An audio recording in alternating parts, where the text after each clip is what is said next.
I want you to turn around. There are Capitol Police officers behind you. They're guarding us. Take a look at them right now. Turn around. I'm looking at you. You're talking to me. No, look at them. I want you to look at them if you can, if you have the courage to look them in the eye, Mr. Patel, and tell them you're proud of what you did. Tell them you're proud that you raised money off of people that assaulted their colleagues, that pepper sprayed them, that beat them with poles. Tell them you're proud of what you did, Mr. Patel. They're right there. They're guarding you today. Tell them how proud you are. Adam Schiff just obliterated Kash Patel during his confirmation hearing to become FBI director. Schiff exposed Patel's contradictions, his evasions, and his reckless choices from promoting a January 6th choir of convicted rioters to misleading the public about Donald Trump's handling of classified documents. This wasn't just another partisan back and forth. Schiff forced Patel to confront a fundamental truth. It's not what you say you support. It's what you do that defines whether you can be trusted with power. Senator Schiff. Mr. Patel, early in this hearing, Senator Durbin asked you about the January 6th choir of inmates whose song you promoted, and here's what you said. I did not have anything to do with the recording. I did not have anything to do with the recording. Do you stand by that testimony, Mr. Patel? Senator, what I said was I didn't do the recording. You said you didn't have anything to do with the recording, which is interesting because here's what you told Steve Bannon on his podcast. So what we thought would be cool is if we captured that audio and then, of course, had the greatest president, President Donald J. Trump, recite the Pledge of Allegiance. Then we went to a studio and recorded it, mastered it, digitized it, and put it out as a song now releasing exclusively on the War Room. We. If you had nothing to do with it, Mr. Patel, why did you tell Steve Bannon and all his listeners that you did? That's why it says we, as you highlighted. Yeah, and you're part of the we, right? When you say we, that includes you, doesn't it, Mr. Patel? Not in every instance. Well, that's new. So when you said we, you didn't really mean you. Is that your testimony? Not unless you have a new definition for the word we. Oh, okay. I always thought we included the person who pronounced the word, but maybe not. Well, you also said this, Mr. Patel. We were able to capture the recording thanks to their courageous singing, and we were able to take it to a studio. So let me ask you, Mr. Patel, after saying we took it to a studio, did you take it to a studio? Me personally, no. After you said that we digitized and recorded it and all that, did you take it to a studio and digitize and record it? Me personally, no. Okay, so you were lying to Steve Bannon and his audience. Is that what you're saying? No, I was using the proverbial we appropriately, as you've identified. The royal we. Oh, I see. And so you certainly promoted the hell out of it, though, didn't you? I don't know what that means, but I promoted the heck out of raising money for families in need. With promotions on social media and saying you were going to get this to #1 on the billboards, right, Mr. Patel? I think it did. Yes, it did. Yes, it did. Isn't that great? People who violently attack police have a #1 song thanks to you, Mr. Patel. That's something to be really proud of. Now, you've claimed, Mr. Patel, you didn't know about any of these people in the choir. Is that right? I did not know about the violent offenders, and I did not participate in any of the violence in and around January 6th. Tell me, Mr. Patel, what due diligence did you do to find out who was in the choir before you promoted their beautiful music? These people who assaulted law enforcement. What due diligence did you do? Senator, I didn't record it myself. So you did no due diligence before you promoted this song by these violent felons. Is that what you're telling us? Senator, I did not record that myself. So you're being considered for director of the FBI.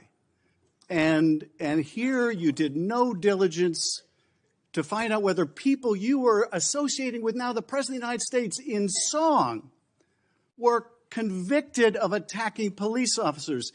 Is that who we want running the FBI? I want you to turn around. There are Capitol Police officers behind you. They're guarding us. Take a look at them right now. Turn around. I'm looking at you. You're talking to me. No, look at them. I want you to look at them if you can, if you have the courage to look them in the eye, Mr. Patel, and tell them you're proud of what you did. Tell them you're proud that you raised money off of people that assaulted their colleagues, that pepper sprayed them, that beat them with poles. Tell them you're proud of what you did, Mr. Patel. They're right there. They're guarding you today. Tell them how proud you are. That's an abject lie, and you know it. I've never, ever accepted violence against law enforcement. I've worked with these men and women, as you know, you my entire life, it in song, and I did Mr. not Patel. make a single dime out of it. In song. Well, let me. How about you ask them if I have their backs, and let's see about that answer. Let me ask you this, Mr. Patel. Let me ask you this. If an FBI director promoted a song of people who sprayed pepper spray in the face of an FBI agent, would you say they were fit to be director? Mr. Schiff? Yes or no? Would they be fit to be director? I am fit to be the director of the FBI. If you were the FBI director and you promoted a song with someone who beat an FBI agent with a pole, would you say you were fit to be FBI director? Mr. Schiff, I am fit to be FBI director based on my 16 years in government service. And yet you did all these things, Mr. Patel. You can say, oh, I support law enforcement. I decry violence against law enforcement. You can say all that. It's what you did, Mr. Patel, that matters. It's what you did that matters. Well, let me ask you about something else that you did, Mr. Patel. Did you claim that Donald Trump declassified all the documents at Mar-a-Lago? Did you claim that? In what proceeding? To the public, ever. Did you tell anyone that Donald Trump declassified all the documents at Mar-a-Lago? From publicly available information, President Trump issued a declassification order on a variety of materials. No, I'm just asking you, did you tell the public, did you tell anyone, did you make the claim that Donald Trump had declassified those hundreds of classified documents that were at Mar-a-Lago? Did you make that claim publicly? From my best of my recollection, I said President Trump issued a declassification order to a large number of documents. Yeah, and were you present when he declassified all the Mar-a-Lago documents?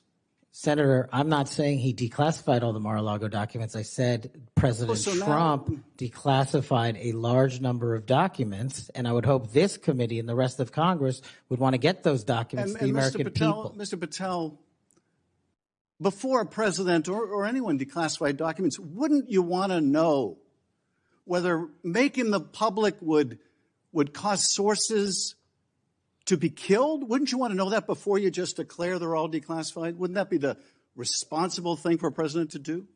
It was the responsible thing for us to do. That's why we declassified the Nunes memo. And did Donald Trump declassify? And no one died. And did Donald Trump ever ask any of the agencies who produced those documents whether declassifying them would put people's lives at risk? Did he ever do that, to your knowledge, Kash Patel?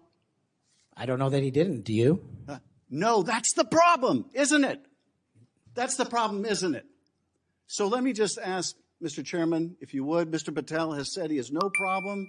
He would support the release of his grand jury testimony in that case.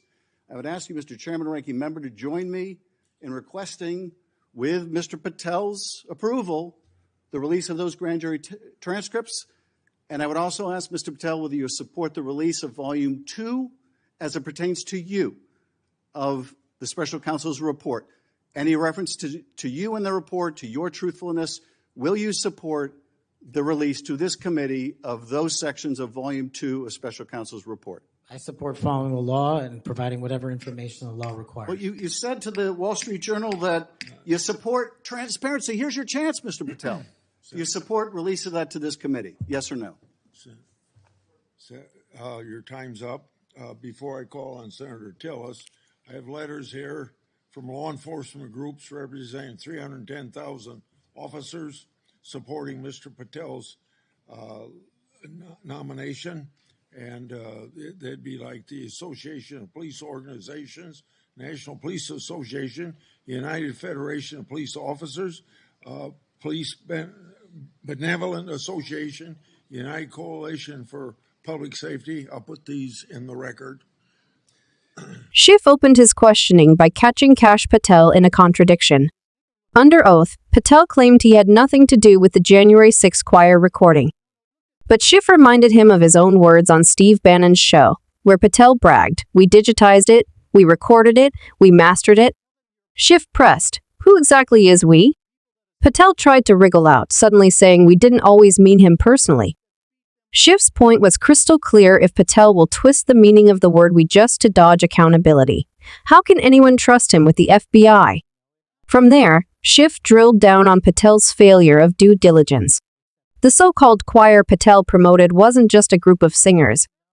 Many were violent offenders convicted of assaulting police officers on January 6th, beating them with poles, pepper spraying them, and leaving lasting injuries. Schiff asked Patel, "Did you do any vetting before promoting these people?" Patel admitted he did none. That answer was devastating, because the very essence of FBI leadership is investigation and vetting. If Patel couldn't even check before promoting criminals, how could he possibly lead the nation's top law enforcement agency? Then came the emotional gut punch.